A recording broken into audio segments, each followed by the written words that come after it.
Good morning. Good morning and welcome to Media Pulse, the show where we help you make sense of Thai politics. Politically speaking, I think we are living in a very extraordinary time.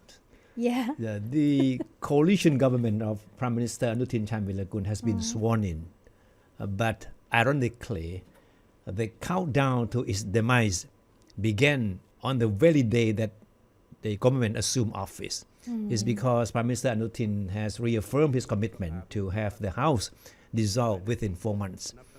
And that is by the end of January next year, to pave the way for a snap election either in March or in April. That means his coalition government would have less than 8 months in office.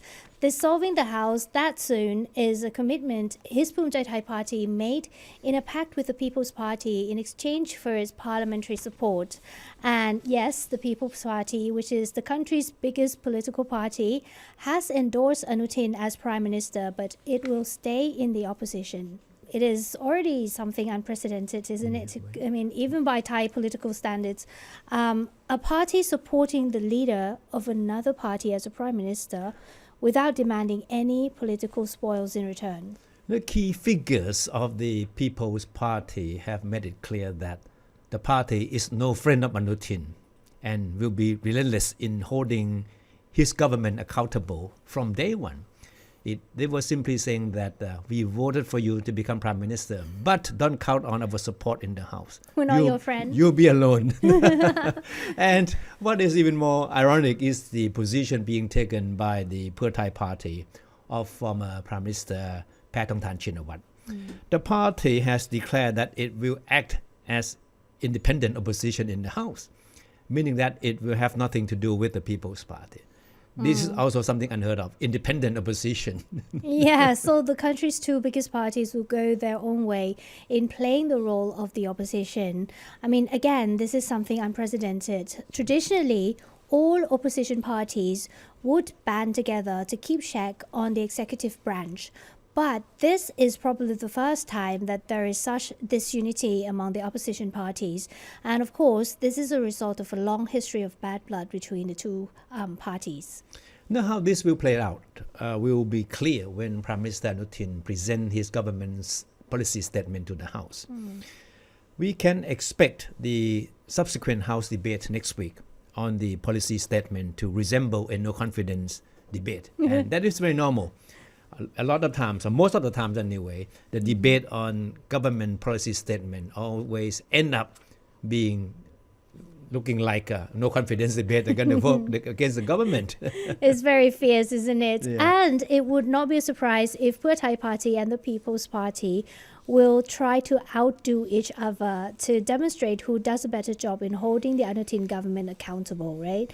They know they will need to play to their audiences with one eye on the next general election. Of course, we will definitely be back next week to tell you what transpires in the House debate. All right.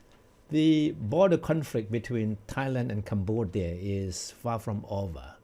And in the past few months, the conflict has thrusted the role of the military into the forefront. And one particular army general has come to be recognized as the face of the military as a result of this. It's not the defense minister, it's not the supreme commander, and it's not the army chief. Okay, so who is he? It's the commander of the 2nd Army Region, which looks after security on the northeastern region bordering Cambodia.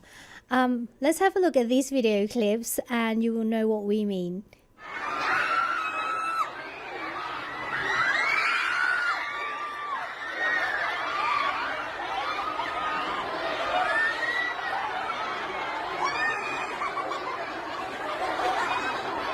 As you can see in the eyes of many Thai people from different walks of life, General Boonsin Padklang is now the man of the hour.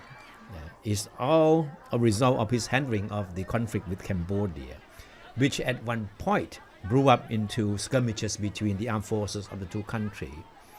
And even though he is only days away from retiring from the army, the 60-year-old general continues to make headlines and win admirers, including among school children. That's extraordinary, isn't it? Unlike most senior government officials and bureaucrats who tend to fade away as they near retirement, General Boonsin has been even more active and more visible than before. And everywhere he goes, he never fails to receive rock star treatment from his audiences. The media also enjoy talking to him. He's soft-spoken yet tough-talking. Boonsin has dominated the headlines more than any others, either in the military or the government when it comes to dealing with Cambodia. By now, it's undeniable that Boonsin has become the face of the military, as we said earlier. And if you ask anyone on the streets to name just a single army officer they know by name, General Boonsin would likely be the one. Yeah, exactly. It's rather unprecedented that a regional army commander like Boonsin would draw both attention and admiration to such extent. Boonsin's army career was spent in various posts, mostly in the northeastern region. He was also posted for a period to the conflict zones in the southernmost Thailand. General Boonsin was little known until the border conflict with Cambodia broke out. Thai media have attributed his sudden rise to prominence to the nationalistic tone in his speeches and interviews. It strikes the right chord with large segments of society which see Cambodia as a threat and Cambodian leaders as untrustworthy. And in one of his most quoted statements, Boonsin declared, "No reopening of border checkpoints until the day I retired." Wow. And with only a few days left before he goes into retirement, it's clear that his tough position on border checkpoints reopening will stand. On another occasion, Boonsin hit back at what he considers to be Cambodia's aggressive behavior by trying to encroach upon Thai territory. And this is what he said. He goes, "This is my land. I have been here since time immemorial. Whoever wants to take it will be in for a fight." And what he said made headlines for days. Yeah. But the general also has his critics who Yes. see his recent role from a totally different perspective. They believe that his speaking tour is part of an attempt by the military to use him and the ongoing conflict with Cambodia to burnish its image, which, of course, as we know, has been tainted by its frequent intervention in politics. And General Boonsin's interactions with the audiences on school campus are also seen by these people as a brainwashing exercise. Ooh. Political observers believe that the plain-speaking general has successfully used the ongoing border conflict to help cast the military in a positive light, something that has not been seen in decades. Judging by their reactions, it's clear that most of his young audiences come away impressed by his nationalistic message and often light-hearted quips. Some openly see him as a hero. No, with such popularity, it would not be a surprise if General Boonsin has been approached by political parties to run in the next election. Yeah. And he would surely be a strong vote getter for any party able to persuade him to join. But the general has repeatedly made it clear that he has no interest in politics. The plain-speaking general admitted that he has been offered high-profile positions as well. This comes from political parties, but he said he turned them down. He declined to name the parties, only saying that politics is full of uncertainties. So what is the future plan after retirement? General Boonsin said he hopes to continue to contribute to the work of the army. And he said, even without the army uniform, I can still continue to offer advice to my colleagues. So that means that he will try to keep an active role, but not as a general in charge of the battle operations like that, but he will be offering advice to his friends, to his colleagues, and his former subordinates. Yeah. He could even go into teaching, I guess. Yeah, because he's good at public speaking. Very good. Anyway, even though Thailand's border conflict with Cambodia shows no sign of easing as he nears retirement, Boonsin said he is confident that the government and the military can handle the situation well, as there is now much better coordination among various agencies concerned under the leadership of new Prime Minister Anutin Chanvirakul. Under the previous administration of Prime Minister Patongtan, it was obvious that the executive branch and the army did not see eye to eye on how to handle the border conflict. In her phone call with Cambodian strongman Hun Sen, remember? Yeah. Patongtan even referred to General Boonsin as our opponent in reference to his uncompromising stand toward Cambodia. You know, she said, don't listen to him. He always wants to act smart. So that's what Patongtan told Hun Sen, right? And as we all know, Patongtan paid dearly for what she said about the general. She was subsequently ousted as prime minister by the Constitutional Court for the disastrous phone conversation with Hun Sen. Now, in the eyes of his supporter, General Boonsin does not only act smart, but he also looks smart. Yeah, true. Yeah, he's got a lot of fans now, which is good. Anyway, now let's talk about a major challenge facing Anutin's premiership. I mean, how do you amend a constitution in 4 months? Now, we have tried very hard to explain the what and how of the attempts to amend the constitution, which is not easy. And now we are talking about 3 or 4 different versions of proposals to amend the constitution, right? Yeah, 3 drafts. Yeah. So from the Thepchai party, from the People's Party, and the Thai's party. So, as we said earlier in the show, as soon as the cabinet was sworn in on Wednesday, the clock started ticking. So what are we dealing with here, and why are we seeing proposals to amend the constitution? I think we're going to start to tackle the why first. So there's a view that the current charter was designed to protect the interests of the entrenched power. It was adopted while Dimitri was still very much in power back then. So it's natural that its critics see the constitution as a legacy of the military dictatorship. Thai PBS World interviewed a lecturer from Burapha University, Professor Olantin Bangtiao, and he told us that the constitution promotes political instability through independent check and balance institutions and the Senate, which act as key mechanisms enabling conservatives to maintain their grip on power. That is why its critics see the constitution as a souvenir left over by the military government, which staged the coup d'etat back in 2014. And they believe that the constitution should be either rewritten or totally abrogated. A souvenir nobody wants. Yeah. Anyway, now let's talk about the what. What are we dealing with here? Like I said, there are 3 drafts submitted by to the House Speaker from the People's Party, from the Thai Party, and the ruling Thai Party. The technicalities of it, the numbers are kind of complicated. But long story short, the differences between the 3 drafts lies in the number of public participation, isn't it? So the Thai Party's draft has the least public participation. Why the People Party boasts proposing a draft that would promote the widest public participation in drafting or writing the new constitution? It sounds complicated, but I mean, all we would like to highlight here is the different extent to which people's participation is taken into account in each version of the draft. Since the Constitutional Court ruled back on September 10th that Parliament has the authority to amend the Constitution, but it cannot allow the people to directly elect drafters. So political parties are finding ways around it by letting the MPs vote for the members of the Constitution Drafting Committee instead. Meanwhile, Thai's proposal has the least of people's participation by numbers, which is not a big surprise. The party has been against amending the constitution since General Prayut's government.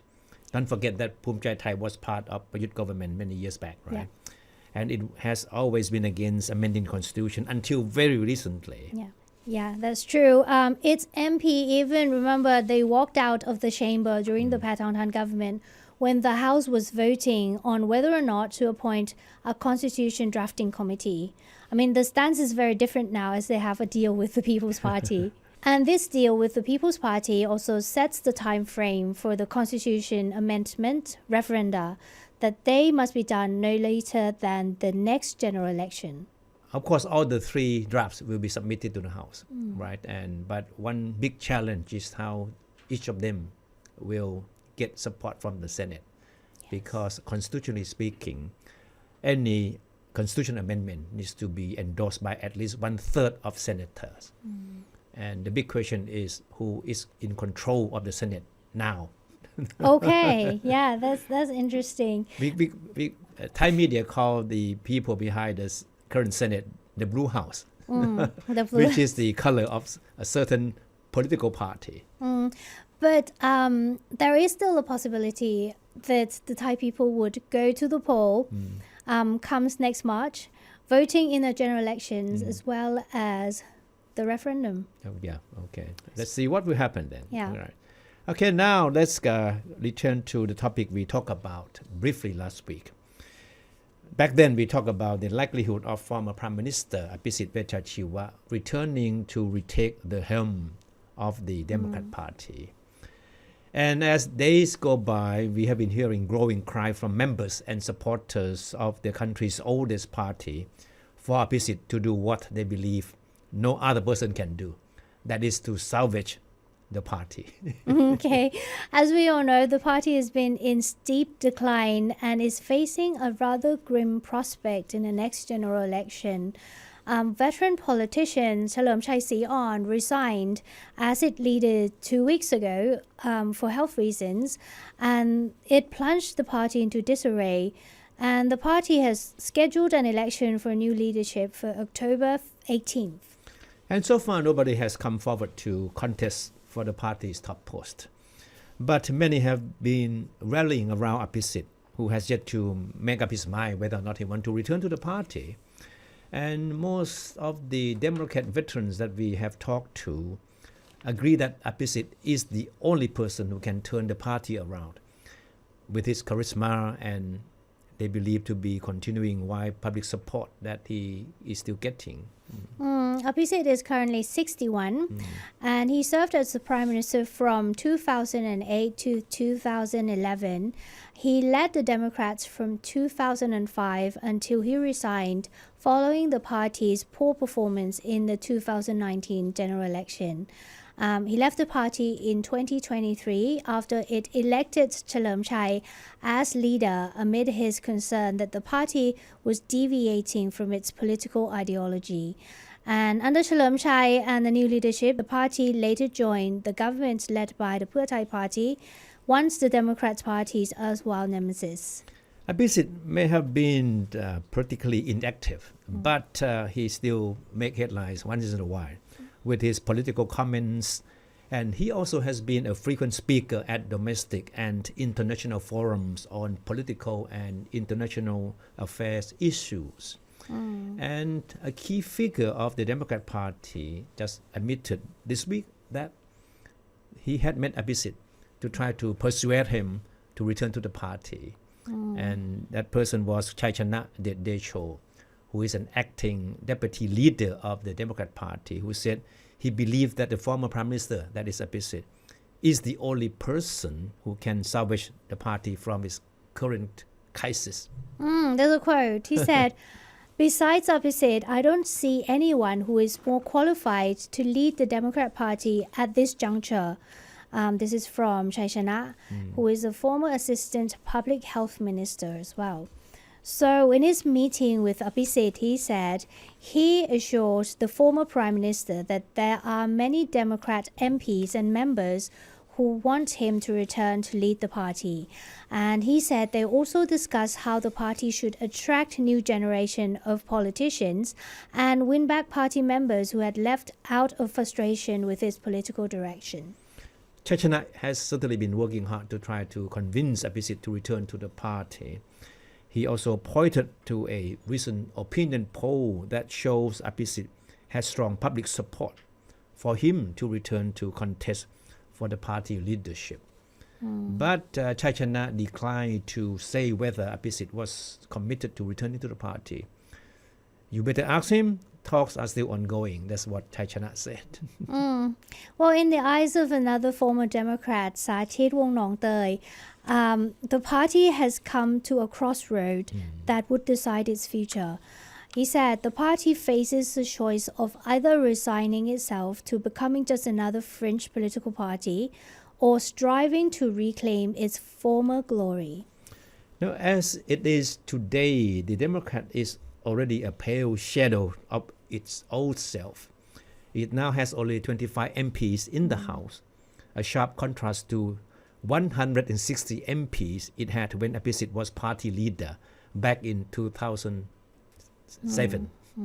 Its poor performance in the last general election was attributed to the lack of appeal and clear political stand of its leadership under Thepchai. As Saathit said, if the party continues to keep the same group of people in charge, it will end up being on the political margin for sure. Saathit, who was part of the Democrat leadership under Abhisit, said it will end up being just a fringe party that survives on political expediency. But if the party wants to restore its former stature, it would need to rethink its political philosophy while also convincing many of its former leading members to return. The party also needs to open up to new generation of politicians with new political ideas, Saathit said. Well, besides its rank and file, Abhisit can also count on support from the old guard of the party. They include former party leader and former Prime Minister Lt, who has openly offered his full support for Abhisit to take back the party's reign. Chon said Abhisit has clearly demonstrated his commitment to upholding political integrity, rule of law, and the democratic system under the monarchy. However, Chon said the challenge for Abhisit is to attract people of different generations to help him rebuild the party. But on the other hand, many political observers believe that reviving the Democrat Party would be an uphill task for Abhisit. The party has lost its appeal even among many of its die-hard supporters who detest its current leadership for working with Pheu Thai party. And more importantly, they doubt whether Abhisit can muster enough support among the party's rank and file for him to take charge of the party again. Don't forget that not everyone in the party loves and likes Abhisit. Well, the bad news for the Democrat Party is that its traditional stronghold in the South is under threat from other parties, especially Phumjai Thai of Prime Minister Anutin Chanvirakul, who is the core of the new ruling coalition now. I mean, even with Abhisit, who once had a strong appeal among young and urban voters, the Democrat Party can hardly expect to win back Bangkok, which is now firmly in the hands of the People's Party. The Democrat Party has dominated Bangkok in most of the past elections until most recently. And Abhisit has made it clear many times that he will be willing to return to the party only on the condition that the party reverts back to its original political principles. Prime Minister Anutin has reaffirmed his commitment to dissolve the House by January next year, right? And hoping to have the next general election either in March or April. So for Abhisit, that means he may not have much time to make up his mind about returning or not to prepare the country's oldest party for the next election. So time is running out for him to make a decision. He's got to decide, and he hasn't got much time left. It's been 2 weeks now. We've been talking about him, whether he wants to come up to take up the leadership of the Democrat Party, but we have yet to hear from him. So hopefully, maybe next Saturday, we may have something we'll new have some to talk clarification about him. But it's October 18th, which is the leader party leader election. And so far, nobody has yet come forward to offer their candidacy for the top. Nobody wants the party. Oh no. Well, thank you so much for watching. We'll see you in the next one.